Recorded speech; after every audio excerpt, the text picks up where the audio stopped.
எஸ்ஐஆரை ஆதரிக்கும் எடப்பாடி பழனிசாமி ஹரியானா, மராட்டியம், டெல்லி, கர்நாடகா ஆகிய மாநிலங்களில் நடந்த குளறுபடிகளை பார்க்க வேண்டும் என அறிவுறுத்தியுள்ள செல்வ பெருந்தகை, டெல்லி கார் குண்டுவெடிப்பில் பாஜக அரசு மௌனம் காப்பதாக கடிந்துரைத்துள்ளார்.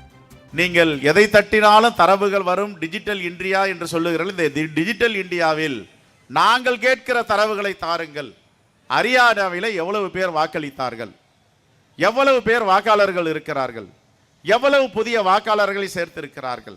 மகாராஷ்டிராவை எடுத்துக்கொள்ளுங்கள், புதுடெல்லி எடுத்துக்கொள்ளுங்கள், கர்நாடகாவில் உள்ள மகாதேவபுர தொகுதியை எடுத்துக்கொள்ளுங்கள், அதே போன்ற ஹாலண்ட் சட்டமன்ற தொகுதியில் என்ன நடந்தது என்பதை சொல்லுங்கள் என்று கேட்டால் தரவுகள் எல்லாம் காணாமல் போய்விட்டன, தரவுகளை எல்லாம் அழித்து விட்டார்கள். சரி, குறைந்தபட்சம் சிசிடிவி புட்டேஜை தாருங்கள், அதுவும் அழிக்கப்பட்டு இருக்கிறது என்றால் இந்த நாட்டில் ஜனநாயகம் இருக்கிறதா இல்லையா என்ற ஒரு கேள்வி